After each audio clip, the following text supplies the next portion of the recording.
Hey Monster Hunters, so this is Malix. I wanted to let you know about this video that um, my computer didn't recognize my mic, so as I was doing the video, it was not recording any sound.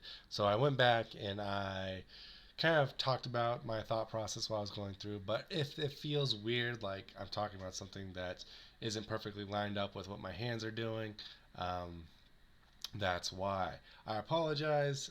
In the future, I'm going to be better about making sure everything is lined up and my computer doesn't throw a fit about my mic being in a different USB port. All right. Thanks so much for your understanding. Enjoy the video. Down from the mountain descends a man beast, gripping each rock as it jumps down to get close to you. You trudge the snow to try to escape its prowl, but it quickly catches up on you. It hits your companion twice with its claws. You watch as blood splurts into the white snow, and you look upon its eyes and you freeze with fear. Hey Monster Hunters, welcome to Harvesting Monsters, where we talk about the different abilities that creatures have and how you can take their parts and create magical items with them. Today we are talking about a really awesome monster. We're going to be talking about the Yeti. The Yeti is a CR4 monstrous humanoid from Himalayan lore. It stalks mountainsides and has a myriad of special abilities. So let's jump right into it. Let's roll it out. So the first ability that it has is immune to cold. This is going to give you your resistance to energy, your protection from energy, and even endure elements. Now this makes it a great kind of defensive item maker. And yeah, so let's keep moving. Let's look at weakness to fire. So weakness to fire, that means that it's not going to give you any things, but it's a good way to think about adding curses to items. Does it work in a temperature is above 100 degrees? Maybe it doesn't work during the daylight. Maybe it's easily destroyed by fire. So those are good ways to kind of incorporate the weaknesses of the monster into the crafting of a cursed item made with this creature. All right, next let's jump into the climb speed. So because they live in the mountains, they have to be able to travel through cliffs really easily. That makes them a great hunter. So for this, we're going to give them dex, strength, and climb, obviously. Next, cold damage. They have both a cold aura and their claws deal cold damage. So this will be great for any magic with the cold subtype, such as your Cone of Cold, resist energy, obviously. Um, so let's jump into the next one, Frightful Presence. This is going to give your fear effects. It does have a paralyzing gaze, and because of that, it's also great for Hold Person. I know it's real funny. I'm talking about Hold Person almost every episode, way back to the first episode with the Mummy. Um, so your Hold Person effects, paralysis effects, even Intimidate effects, because it is a fear effect. So awesome. Let's roll out to the next one. So Rend. Rend is a strength-based attack. A lot of these melee creatures can have Rend. Basically what it is when you're using it, when you hit with both claw attacks, you'll deal an extra bit of damage. So because of that, we're going to give it strength, extra attack, bleed effects, and that's what we can use the Rend ability to kind of put into our magical items. Lastly, let's jump into stealth. So stealth is one of those abilities. It actually has a +4 bonus on stealth. I know it's large size, so that kind of cancels out, but the most devastating part is actually has a +8 racial modifier, bringing the total modifier up to +12 when it's in snowy environments. So this creature is an excellent hunter. It's going to climb up on cliffs and drop down on people with when it takes 10 on stealth, it's going to take an 18 in its snowy environments. And you're not going to see it outside of a snow covered place. So for this ability, obviously, dex bonuses and stealth. All right, so let's jump into the next one where we're going to talk about what you can actually loot from this monster. All right, so first I want to look down at the always harvest ability. Um, so I've been working with that. So as you can see, I put down 4 to 8 pounds of meat and 2 to 20 pounds of hide. So I feel like the reason I did this, because it's a large creature, and I always usually say like a die 8 pounds of meat for a medium creature. Large creatures are 4 times as heavy as medium creatures, so 4 to 8, that's a pretty easy calculation. For a hide, my thought was is usually you need a creature that's one status category larger than you to get hide armor from it. So because this is large size, we want an average of 25 pounds of it. So I did 2 die 20. That's going to give us an average of 21 pounds. But because this is a creature that we're in combat with, some of that hide might be damaged. So we're probably going to get a little bit less. And it's very possible you could get very little hide from it. Um, I think, and later when I put more thought into it, we might enjoy like craft check or cooking checks to cook up the meat. I didn't really want to cook up this one because it is a humanoid creature and it feels very cannibalistic to kind of eat this creature. All right, so let's roll it up. Let's go up to number 3. Frightful Eyes, obviously a die 2. And the way I'm going to calculate out how much these are worth is I'm going to look at the like different spell. I put it at 60 GP, like a second level spell. Um, so like 2 times 3 times 10. Obviously, these are going to give the fear effects from the Frightful Gaze, Intimidate, and Paralyze. So those are what you can use the eyes for to what kind of items you can make with that. Hold person, fear, scare. Next, we're going to go. Next, we're going to talk about the grisly paws of the creature. Now these are really big paws. Like Yeti weighs about 800 pounds. So I had to kind of think about like what I was gonna do.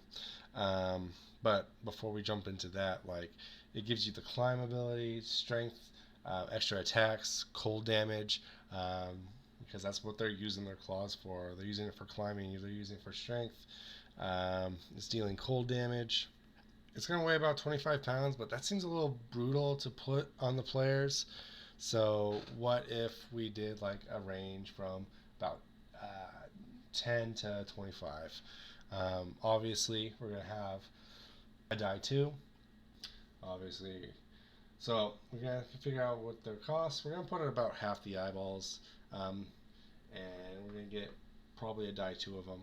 That works for us because it is kind of like a more common item, so we don't want it to be have some kind of abilities. All right, now Snowfur.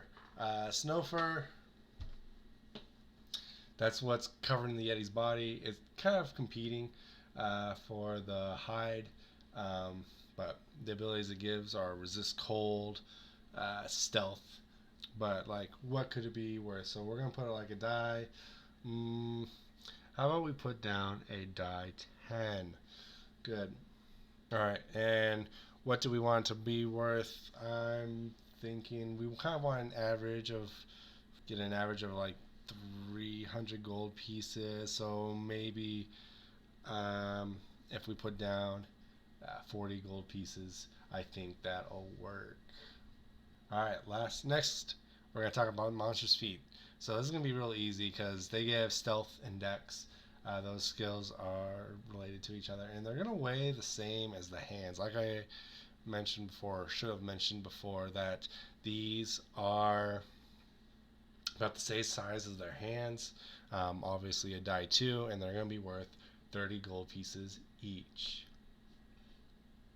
Now, lastly, we're going to talk about the permaflakes. Now, the permaflakes, it was kind of hard for me to think about because these creatures, they have a cold aura. They're resistant to cold. So, what could do they do that? It is a magical effect. So, they have like these permanent snowflakes just surrounding them. That is what's dealing the cold damage. It's what's letting them blend into the snow. So, players, they're going to be able to find maybe a die 4, maybe 2 die 4 vials of it, and it's going to be worth about maybe 100 gold pieces. Um, that way, like on average, if they roll that 7, it's maybe better than the 8, but they can get up 200 gold pieces at minimum, 500 on average. Um, so comparable to the Snowfur. It's going to give us the cold ability, and that's it, but that's okay because it's going to be way more valuable than like the Snowfur. Um, and it's going to go a lot farther to making magical items that need that. So anything that you cast Cone of Cold, Resist Energy, Ray of Frost. Although I don't think most people are going to make Rays of Frost, uh, like Wands of Ray of Frost. All right, but let's roll out and let's get to like an actual magical item with this.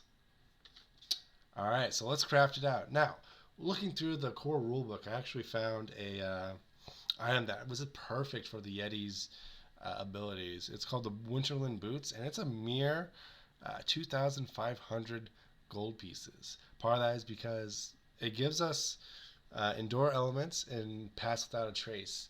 Now, both of those spells have a very long duration, so that's like cutting the magic in half. They're both first level spells, and the pass without a trace only works in snowy effects. Very good item, but I was thinking maybe we do something a little bit more impressive with this. So we're gonna really capture like the terrifying nature of the Yeti. So with that, we created the Mountain Stalker boots. All right, so the Mountain Stalker boots, they have climb +4, stealth +2, and resist cold 5. The way I calculated this out, any creature that has a climb speed, that means they get a +8 racial bonus on their climb check. So I just took that and I divided it in half so that my players could, in fact, kind of get a taste of that. I did the same thing for the stealth check. They get +4 in all areas for stealth, so gave them a +2. I'm trying to keep the item kind of low. Way that so like a party can get it and it's not like waiting till the very last moment to get it. And lastly, resist cold 5 because I wanted to get that immunity in there. I wanted to really capture a player who's wearing these boots. They are like the danger in the tundra. They're the danger in the frozen mountainside. They're going to be climbing and they're going to be hunting you, and it's going to be, they're just going to have all the advantages with these boots.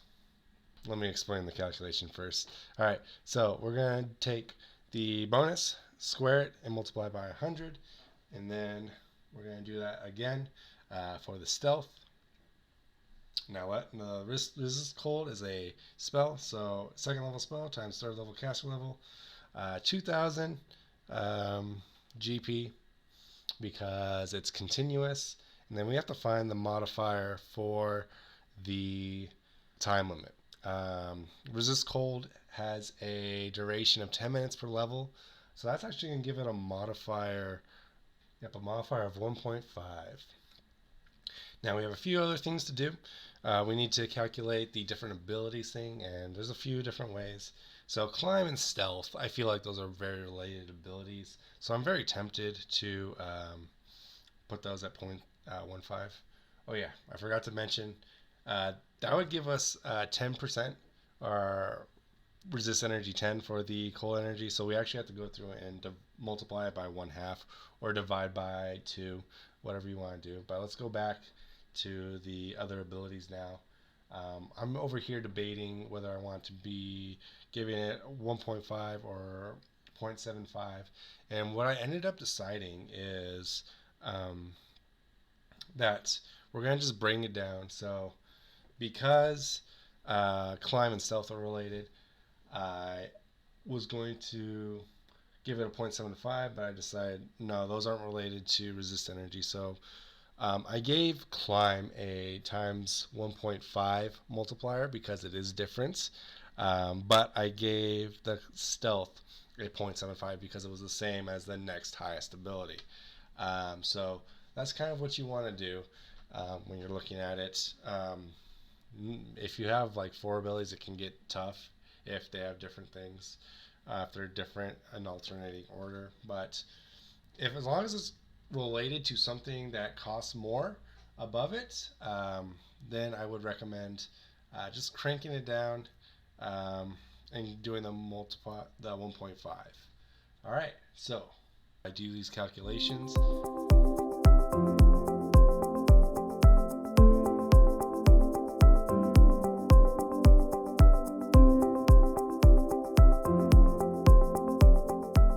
Alright, so we get a total of 2,400 plus 300 plus 9,000.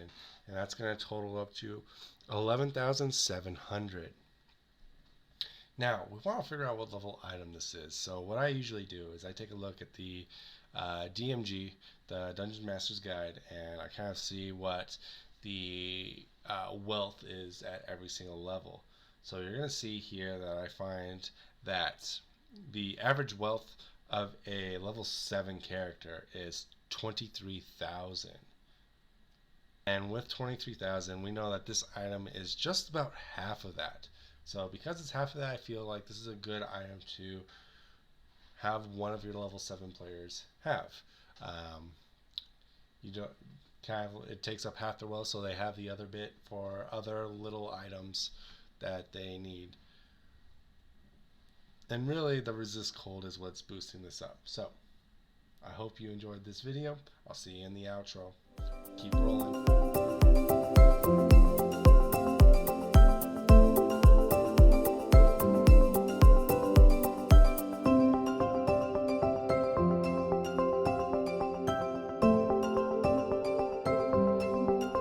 Hey, thanks for watching my video. If you liked it, leave a like and share it with your friends. Also, subscribe to my channel for new videos every Sunday and Thursday where we dissect various fantasy monsters to learn what lore and magic they can add to your role-playing game.